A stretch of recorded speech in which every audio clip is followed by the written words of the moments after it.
சின்ன மருமகள்ல அடுத்து என்ன நடக்க போகுது அப்படின்னு பாத்தீங்கன்னா, இங்க பார்த்தா அந்த மலர்கிட்ட போஸ் வந்துட்டு தப்பா நடந்துக்கிற பாக்குறான். ஒழுங்கு மரியாதையா இங்க இருந்து போயிரு, தொடப்பக்கிட்ட பிஞ்சிரும், என்ன நினைச்சுக்கிட்டு இருக்க அப்படின்னு சொல்லிட்டு மலர் வந்துட்டு போஸை பிடிச்சி வெளியே தள்ளி விட்டுறாங்க. அப்புறம் சரி இவனோட பெரிய தொல்லையா போச்சு அப்படின்னு சொல்லிட்டு மனசுக்குள்ள ஒரு மாதிரியாவே நினைச்சுக்கிட்டு இருக்காங்க.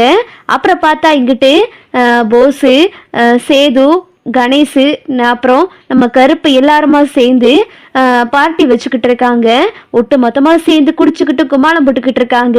இங்கிட்ட பார்த்தா அந்த சாவித்திரியும் தாமரையும் வந்துட்டு, என்னம்மா வீட்டில் ஒரே கல்யாண பேச்சா இருக்கு, செக்கு வரைக்கும் போயிருச்சு, ஆனா நம்மளால ஒண்ணுமே பண்ண முடியலையேம்மா அப்படின்னு சொல்லிட்டு தாமரை சொல்லுது. பொருடி, இன்னும் நாள் இருக்கு, ஏதாவது ஒண்ணு நடக்காதுன்னு நினைக்கிறியா? கண்டிப்பா நடக்கும் அப்படின்னு சொல்லிட்டு தாமரையும் சாவித்திரியும் ஏதோ ஒண்ணு பேசிக்கிட்டு இருக்குங்க.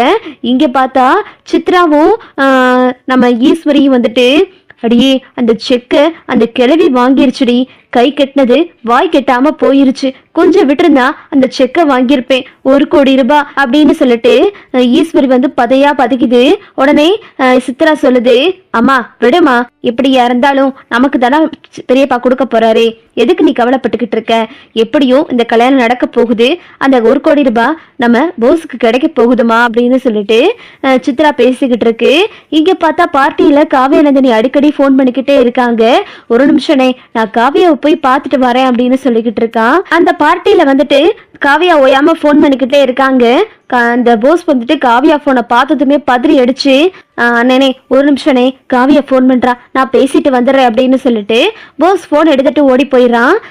என்ன இவ்வளவு நேரம் நான் போன் பண்ணிக்கிட்டே இருக்கேன், நீங்க எடுக்கவே இல்லை அப்படின்னு கேட்கும்போது, இல்ல காவியா அது வந்து அப்படின்னு சொல்லும்போது, என்ன உங்களை பார்த்தா குடிச்ச மாதிரி இருக்கு அப்படின்னு சொல்லிட்டு காவியா கேட்குறாங்க. அப்படியா தெரியுது? ஆமா நான் குடிச்சேன், ஏன்னா கல்யாணம் இருக்க போதுல, அதனால எங்க அண்ணன் கொஞ்சம் பார்ட்டி வச்சிருந்தாரு அப்படின்னு சொல்லும்போது, சரி சரி கொஞ்சமா குடிங்க அப்படின்னு சொல்லிட்டு காவியா ரொம்ப சத்தம் போட்டுட்டு போனை வச்சிடறாங்க. அப்புறம் பார்த்தா தமிழும் மலரும் வீட்டுக்குள்ள வராங்க. தமிழ் வர்றத பார்த்துட்டு ஈஸ்வரி வந்து, இவ இதுக்கடி இங்கே வர்றா அப்படின்னு சொல்லிட்டு, அடியே எதுக்கடி இங்க வர அப்படின்னு சொல்லிட்டு ஈஸ்வரி கத்துது.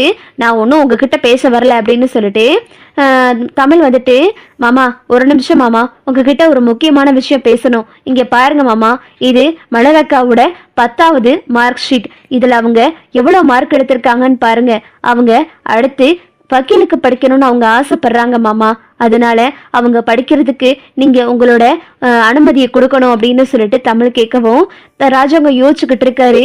இங்கிட்ட பார்த்தா ஈஸ்வரி வந்துட்டு, ஏற்கனவே இந்த வீட்டு மருமக ஒருத்தி படிதாண்டி படிக்க போனது பத்தாதா, இன்னொருத்தி வேற போகணுமா அப்படின்னு சொல்லிட்டு ஈஸ்வரி கத்துது.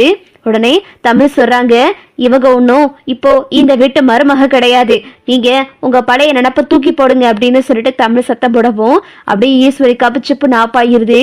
இங்கிட்ட பார்த்தா நம்ம சாவித்திரி வந்துட்டு, நாங்க மலரோட படிப்புக்கு முழு ஆதரவையும் தாரோம், மலரு படிக்கணும் அப்படின்னு சொல்லிட்டு கரகோஷம் போட்டுக்கிட்டு இருக்குங்க வீட்டுக்குள்ள நின்றுக்கிட்டு. அப்புறம் பார்த்தா ராஜாங்க சொல்றாரு, சரி மலரு, நீ உன்னோட 12வது பரீட்சையை எழுது, அது போக உன்னோட வக்கீல் படிப்பை எல்லாத்தையும் நானே பாத்துக்கிறேன் அப்படின்னு சொல்லிட்டு ராஜாங்க வந்து மலர் படிக்கிறதுக்கு சம்மந்தம் சொல்லிடுறாரு. இங்கிட்ட பார்த்தா சாவித்திரி வந்துட்டு ஈஸ்வரியை பார்த்து முறைக்குது. ஈஸ்வரிக்கும் சித்ராவுக்கும் ஒரே பதட்டமா இருக்கு, இவ வேற படிக்க போறாளே அப்படின்னு சொல்லிட்டு. அப்புறம் பார்த்தா இங்கிட்ட மலர் வந்து வீட்டுக்கு வர்றாங்க. மலரும் தமிழும் சேது வந்துட்டு தனத்துக்கிட்ட சொல்லிக்கிட்டு இருக்காரு, இந்த போஸ் பையன் சரியான பொண்டாட்டி தசனா மாறிட்டான் இப்பவே, ஏன்னா போன் பண்ணதும் ஓடி பதறான் அப்படின்னு சொல்லும்போது தமிழ் வந்துட்டு, பொண்டாட்டி தாசனா இருக்கிறது அம்பட்டு ஒண்ணு குத்தம் இல்லையே, நீங்களும் ஒரு காலத்துல பொண்டாட்டி தாசனா தானே இருந்தீங்க அப்படின்னு சொல்லிட்டு தமிழும் கிண்டல் படிக்கிட்டு இருக்காங்க. அப்புறம் பார்த்தா தமிழ்கிட்ட வந்துட்டு, என்ன நீ எங்க போயிட்டு வர அப்படின்னு கேட்கவும், மலரக்கா அடுத்து படிக்க போறாங்க, அவங்க படிக்கிறதுக்காக மாமா கிட்ட அனுமதி வாங்கறதுக்காக தான் நான் போயிருந்தேன் அப்படின்னு சொல்லும்போது, அப்படியா மலரே, வாழ்த்துக்கள், நீ நல்லா படிச்சு பெரிய வக்கீல் ஆகணும் அப்படின்னு சொல்லிட்டு சேது வந்து மலருக்கு வாழ்த்து சொல்றாரு. சரிங்க மாமா அப்படின்னு சொல்லிட்டு 3 பேரும் பேசிக்கிட்டு இருக்காங்க. அப்புறம் பார்த்தா எல்லாரும் வந்துட்டு படுக்க போயிடுறாங்க. அக்கா என்னக்கா ஏதோ யோசனையாவே இருக்கீங்க அப்படின்னு கேட்கும்போது, அது வந்து தமிழ், இன்னைக்கு நான் வீட்டுல இருக்கும்போது அந்த போஸ் திரும்பவும் வீட்டுக்குள்ள வந்து என்கிட்ட தப்பா நடக்க பார்த்தான். நல்ல வேளை நான் தொடப்பக்கட்ட பிஞ்சிரும் அப்படின்னு சொல்லிட்டு அவனை தள்ளி விட்டு வீட்டை விட்டு வெளியே விரட்டிட்டேன். எனக்கு கொஞ்சம் பயமாவே இருக்கு அப்படின்னு சொல்லும்போது, அக்கா எதுக்கும் பயப்படாதீங்கக்கா, அடுத்த தடவை வந்தா தொடப்பக்கட்டாலே அடிச்சிருங்க அப்படின்னு சொல்லிட்டு தமிழ் சொல்லிக்கிட்டு இருக்காங்க. அப்புறம் பார்த்தா மறுநாள் ஆகிருது. சேது கல்யாண வேலையை பார்க்கறதுக்காக வெளியே போயிட்டாங்க. நம்ம தனம் வந்துட்டு குளிக்க போயிட்டாங்க. இங்கிட்டு பார்த்தா திரும்பவும் வந்துட்டு மலர் வந்துட்டு ஏதோ வீட்டில் வந்துட்டு கிச்சனில் சமைச்சுக்கிட்டு இருக்காங்க. கரெக்டாக திரும்பவும் போஸ் வந்துட்டு கிச்சனில் மலரை பார்த்துட்டு, நேற்று தான் இவ விரட்டி விட்டுட்டா, இன்னைக்காவது நம்ம ஏதாவது முயற்சி பண்ணி பார்க்கலாம் அப்படின்னு சொல்லிட்டு திரும்பவும் கிச்சனுக்குள்ள போறான். அவுட் ஹவுஸ்க்கு வந்துட்டு கரெக்டா அந்த நேரம் பார்த்துட்டு காவியா வர்றாங்க. காவியா வந்துட்டு காவியாவை பார்த்ததுமே இங்கிட்டு ஈஸ்வரி வந்து, ஐயோ இந்த வெட்ட மருமக வந்திருக்கா அப்படின்னு சொல்லிட்டு, வா காவியா வா அப்படின்னு சொல்லிட்டு எல்லாம் வரவேற்றுக்கிட்டு இருக்காங்க.